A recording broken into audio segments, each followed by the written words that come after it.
Olá, Link Brasil versão 2009. Este é o seu laboratório de 1001 tecnologias aqui pela Record News. Seja bem-vindo. E olha, no programa de hoje você vai entender como funcionam os supercomputadores. Olha um deles aí. Daqui a pouco você vai entender o que é essa fumacinha saindo de dentro do computador. E vai descobrir que talvez você tenha um em casa ou pelo menos parte dele. Nós vamos mergulhar nessas duas palavrinhas aqui, ó. Grade computacional, um esforço surpreendente que acontece desde o ano 2000 nos Estados Unidos para que computação e outras áreas da ciência, como a medicina, andem juntas. Aí você também vai ver quais são as 6 tendências tecnológicas de 2009. Nossos convidados são o engenheiro Cassiano Machado e o editor do Fórum PCs, Alexandre Zibert.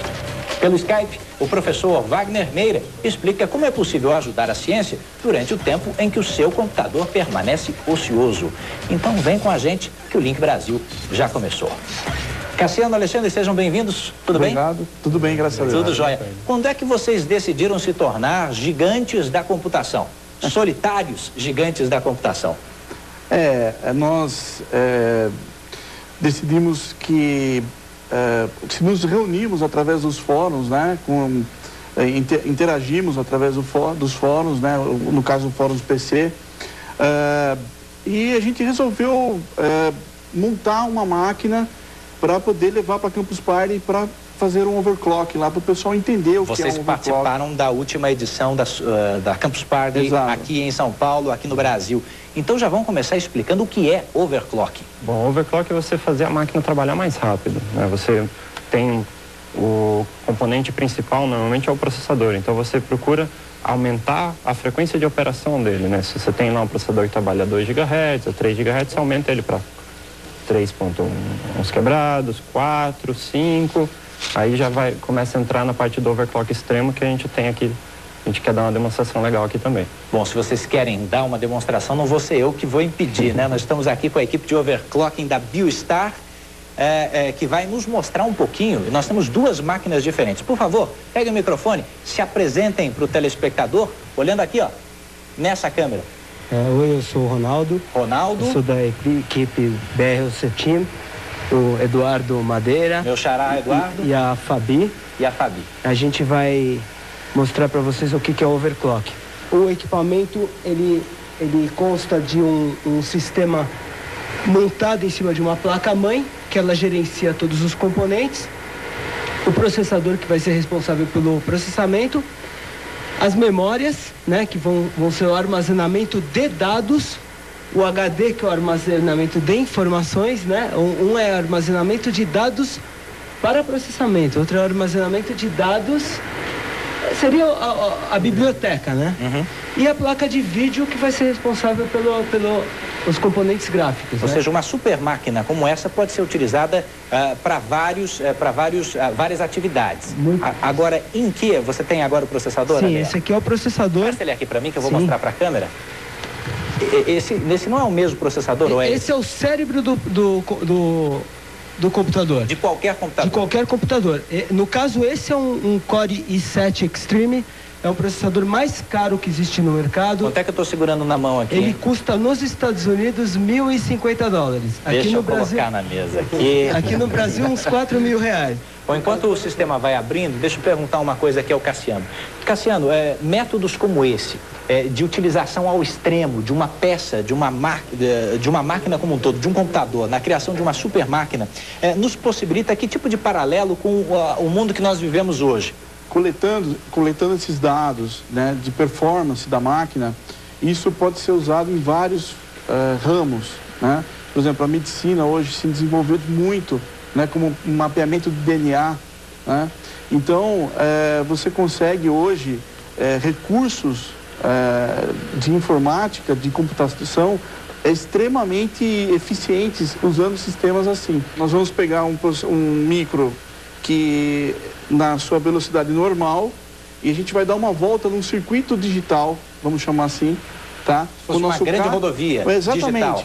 Com o nosso carro digital, a gente vai fazer uma performance, por exemplo, na Campus Party nós conseguimos 15,98 segundos, né?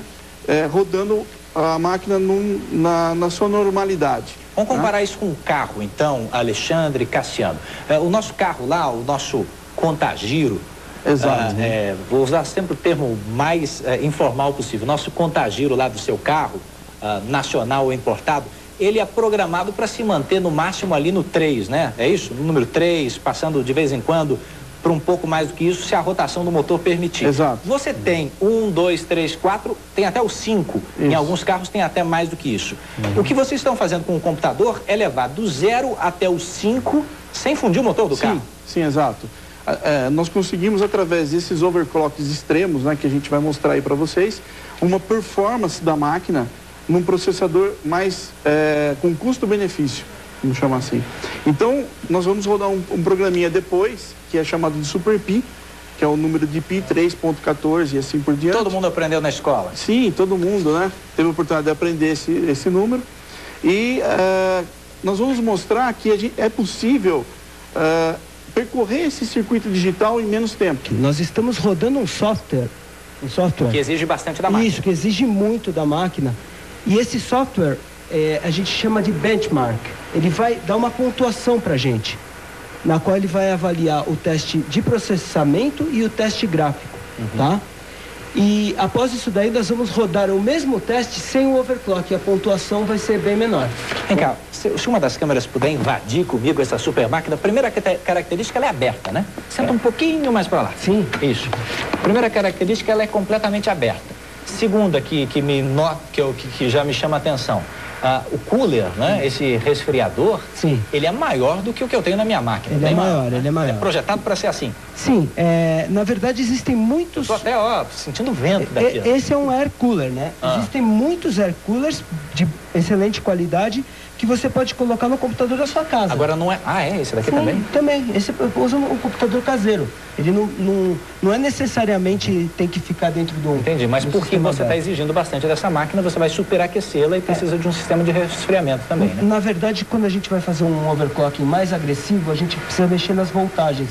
E com isso, o processador esquenta mais. E esse cabo aqui, a espessura desse cabo, não é a espessura que eu tenho no meu computador. Olha, na verdade, essa é uma fonte superdimensionada. A gente usa porque muitas vezes a gente vai usar 2 placas de vídeo que consomem muita potência, vai usar muitos componentes, muitos periféricos, tá? No caso, eu não precisaria de tudo isso aqui agora. Sei. Mas potência demais... Como você demais, é uma pessoa precavida... potência demais nunca é problema, a menos que é problema. A impressão que eu tenho olhando essa máquina desse jeito é que se eu colocar ela na cerca elétrica lá de casa, ela vai energizar tudo sozinha. É capaz. Bom, se essa máquina aí é o bebezinho, é a pequena, é a fraquinha da história, o que nós vamos dizer dessa daqui, Alexandre, Cassiano, o pessoal da equipe, hein? Por que essa máquina está congelado aqui? É isso aqui? Sim, congelado. Posso encostar? Tá. Agora, no momento, está menos 30 graus, né? Olha aqui o termômetro, gente. Olha aqui, ó. Ela costuma menos 30 graus. Ela costuma trabalhar menos 120. Então aqui você não precisa de cooler. Aqui você não precisa de uma ventoinha, para usar o termo da minha avó. Essa a gente está usando nitrogênio. Nitrogênio. Que é a refrigeração extrema mesmo. Explica pra gente, então, o que vocês vão fazer agora. A gente vai rodar Pode deixar esse microfone, que você está com o microfone já no... A gente vai rodar um teste, tá? Um teste de processamento. Isso aqui é nitrogênio líquido. É nitrogênio líquido. No qual a gente vai tentar fazer com que o nosso sistema calcule o valor de Pi com 1 milhão de casas. Quer dizer, existe esse é um benchmark, é um teste muito famoso, muito usado. Se eu quiser calcular a progressão do Pi com quantas casas? Com 1 milhão de casas. 1 milhão de casas com a calculadora lá de casa, ô Alexandre, eu vou demorar quanto tempo? Alguns anos, provavelmente. Alguns anos. E ele vai fazer isso em quantos segundos? Esse processador ele é um Core 2 do E8400, ele trabalha a 3 GHz. Na configuração original dele, né, ou seja, 3 GHz, ele vai fazer isso em mais ou menos 15 segundos. Mas depois a gente vai começar a acelerar ele. Então você vai pegar o Fusquinha da minha avó e vai botar ele para rodar 400 km por hora. Exatamente. Só que você turbinou o Fusquinha da vovó. Com certeza. Então você que está em casa, que nunca ouviu falar em overclocking, você que está em casa, que nunca ouviu falar em super máquinas, vai ver agora algo surpreendente. Em quanto tempo eles conseguem